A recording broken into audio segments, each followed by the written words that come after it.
좋은 아침입니다. 오늘은 7월 7일 화요일입니다. 즐겁고 감사한 하루 되시기 바랍니다. 오늘은 시편 7편의 말씀을 봅니다. 시인은 이 시를 시가연이라고 부릅니다. 시가연이라는 단어는요, 아마 강단, 장단에 맞춰서 읊는 시였을 것으로 추정을 하고 있지요. 성경의 역사서에는 구시라는 사람에 대해서 말하지 않습니다. 이 시의 서두를 보면 다윗이 법의 보호를 받지 못하던 시절에 해당하는 그런 내용으로 판단이 됩니다. 그가 사울에게서 도망다니던 여러 해 동안에는 많은 사건들이 있었는데요. 구시는 사울과 같은 베냐민 지파 사람이었습니다. 따라서 그는 다윗의 사람들을 피해서 다윗의 사람들을 깨어내서 다윗을 사울에게 넘기려고 했던 첩자였을 것으로 짐작이 됩니다. 본문의 배경으로 다윗의 생애 어떤 순간인지 정확하게 연결짓기는 좀 어렵지만 내용으로 봐서 몇몇 정황들이 좀 생각날 수 있는 부분인데요. 예를 들면 사무엘상 21장에 나오는 사울의 명령으로 도액이 아히멜렉을 비롯한 85인의 제사장들을 죽이고 바로 그 다음일 가능성도 좀 있어 보이고요. 사무엘상 16장을 배경으로 본다면 사울이 죽고 난 뒤에 사울 편에 있던 사람들이 다윗이 사울을 죽였다고 심한 말로 공격할 때일 수도 있어 보입니다. 정확하게 확인은 좀 어렵습니다. 다윗은 결코 죄짓지 않았는데도 사람들로부터 오해와 공격을 당했을 때가 여러 번 있었기 때문이죠. 자, 우리 함께 다윗의 마음을 좀 살펴보겠습니다. 시편 7편 1절부터 17절이고요. 다윗의 시가연, 베냐민 사람 구시가 한 말을 듣고 다윗이 주 앞에서 부른 애가 이렇게 되어 있습니다. 1절. 주 나의 하나님, 내가 주께로 피합니다. 나를 뒤쫓는 모든 사람에게서 나를 구원하여 주시고 건져 주십시오. 그들이 사자처럼 나를 찢어 발기어도 나의 목숨 건져줄 사람이 없을까 두렵습니다. 주 나의 하나님, 내가 이런 일을 했다면 내가 불의한 뇌물을 받았거나 화해한 다음에 모질게 안갚음을 했거나 내 적대자라고 하여 까닭없이 그를 약탈했다면 했다면 이런 말이 뭐죠? 자신은 그런 일을 하지 않았다라는 얘기를 강조하는 거죠. 5절. 원수들이 나를 뒤쫓아와서 내 생명 덮쳐서 나 땅에 짓밟고 내 영광 먼지 속으로 뒹굴게 하여도 나는 좋습니다. 셀라. 그러니까 나는 그런 일을 하지 않았기 때문에 설사 그런 일이 일어난다고 하더라도 나는 좋습니다. 자기는 하지 않았으니까. 보통 셀라라는 단어는요,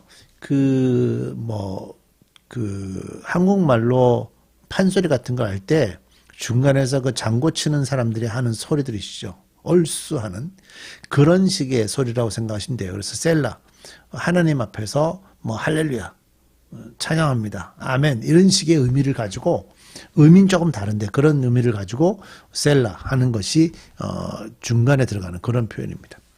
본인에게 죄가 전혀 없음에도 불구하고 죄인으로 취급을 받고 공격을 당하는 것은 견디기 힘든 일이라고 우리 다 알고 있죠. 시인은 시를 시작하면서 의로운 재판장에게 구원해 주시기를 간구했고요. 시를 마칠 때는 그의 의를 따라 감사하며 그의 이름을 찬양합니다. 제가 1절과 17절을 말씀드렸는데 God only knows라는 표현이 있죠.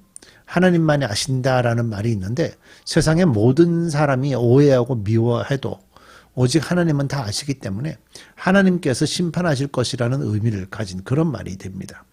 시인은 자기가 당한 극심한 괴로움을 그들이 사자처럼 나를 찢어 발기어도 라고 말하면서 구원을 하나님께 요청하고 있죠.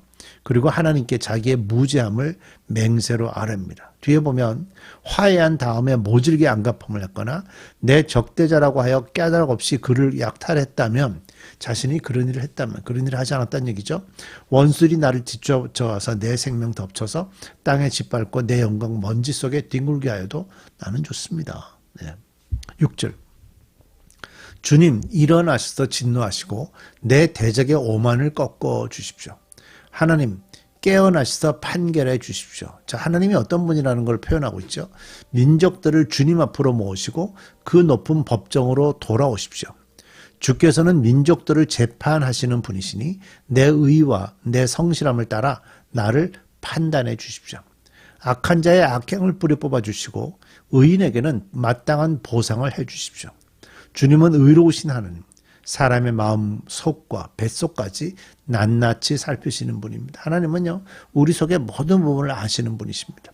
하나님은 나를 지키시는 방패시요, 마음이 올바른 사람에게 승리를 안겨주시는 분이십니다. 하나님은 공정하신 재판장이시요, 언제라도 악인을 벌하시는 분이십니다. 이 저자 시인은요, 하나님께서 공의로운 재판장이심을 확신하고 있죠. 이 세계관을 확고부동하게 가지고 있지 않으면 하나님께 구할 이유가 없습니다. 하나님이 재판장이기 때문에 하나님께 기도하는 건데, 하나님이 재판장이라는 믿음이 없으면 하나님께 기도할 이유가 없죠. 자기 힘으로 그 오해를 불식시키려고 노력을 하게 될 겁니다. 그리고 시인은요, 하나님께서 사람의 마음과 양심을 감찰하시는 분이다 라고 이렇게 표현하죠. 시인은 하나님께서 의로우시고 모든 사람의 마음과 양심을 아시면서 또한 그 모든 불의를 심판하시고 바르게 하실 능력이 있다라고 구절에서 확신하고 있어요. 또 시인은요, 하나님의 의로우심이 의로운 자기의 방패임을 확신하고 있습니다. 하나님은 의로우신 재판장이시기 때문에 매일 일어나는 불의한 일에 대해서 분노하신다는 사실도 시인은 11절에서 확신하고 있죠.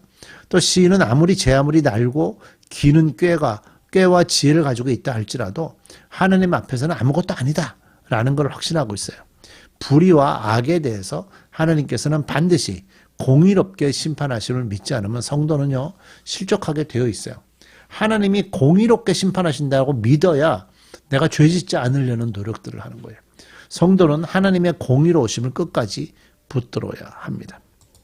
자, 12절입니다. 뉘우치고 돌아오지 않으면 칼을 갈고 활을 당기셔서 심판을 준비하신다. 하나님이 그렇게 하신다는 거죠. 살상 무기를 준비하시고 화살 끝에 불을 붙이신다.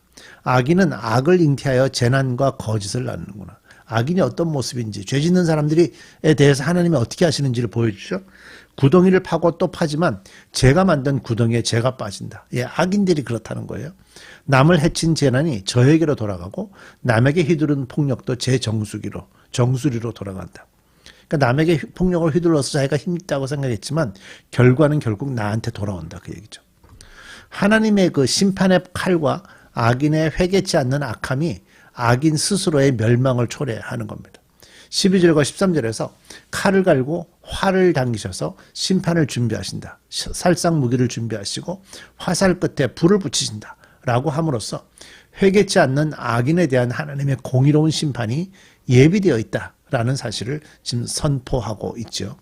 그리고 또 한 가지는요, 악인 자신이 스스로 멸망을 불러들일 것임을 지금 강조하고 있어요. 악인은 악을 잉태하여 재난과 거짓을 낳는구나. 구덩이를 파고 또 파지만 제가 만든 구덩이에 제가 빠진다. 그의 재앙은 자기 머리로 돌아가고 그의 포악은 자기 정수리에 내리로다. 악인은 스스로의 멸망을 만들어 가는 겁니다.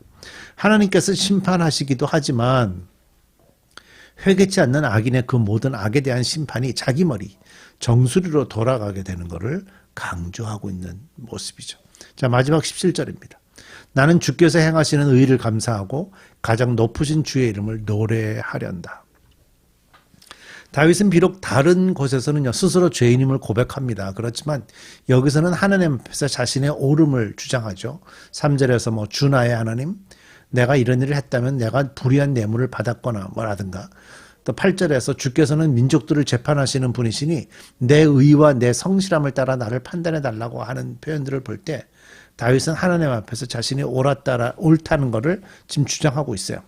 우리가 이제 의, righteousness라고 번역을 하는 의라는 말 대신에 옳음, righteous, 뭐 이렇게 rightness라고 하는 말을 쓴다면 신학적인 오해와 또한 바리새인이 성전에서 보인 교만, 바리새인에서 성전에서 보는 교환 있죠. 누가복음 18절에. 그런 걸 좀 피할 수 있었을 거예요. 우리에게는 우리가 지향하는 인생의 패턴이 있어요. 다윗은 자신의 인생 패턴이 벗들에게는 충성하고 원수들에게는 공정함을 베푸는 것이라고 3절 4절에서 이미 자신 있게 말하고 있었죠. 우리에게도 역시 우리 나름의 추구해야 될 패턴들이 있습니다.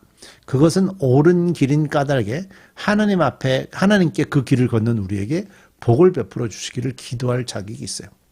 우리는 하나님이 말씀하신 것을 삶으로 표현하고자 하는 그런 노력들을 하는 사람이기 때문에 하나님 우리에게 복을 주십시오 라고 말하는 게 하나도 이상하지 않다는 얘기입니다.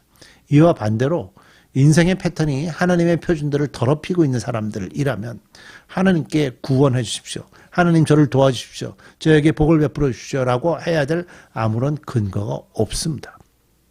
그와 아울러 우리는 소망과 즐거움으로 감사와 찬양을 드려야 할 의무가 있다는 사실도 기억하시면 좋겠습니다. 우리 기도하십시다. 우리가 주 앞에 있는 게 복이고 하나님의 자녀가 된 게 복입니다. 하나님이 우리를 구원해 주셔서 감사합니다. 그래서 우리는 하나님의 말씀을 지키려고 그리스도인의 방법으로 살아가려고 애쓰고 노력하기 때문에 하나님 우리에게 복을 내려 주옵소서. 우리는 하나님의 패턴이 뭔지 모르는 악인들과 같지 않습니다. 우리에게 복을 내려서 기쁨과 감사함이 하루하루 넘쳐나게 해 주옵소서. 예수님의 이름으로 기도드립니다. 아멘.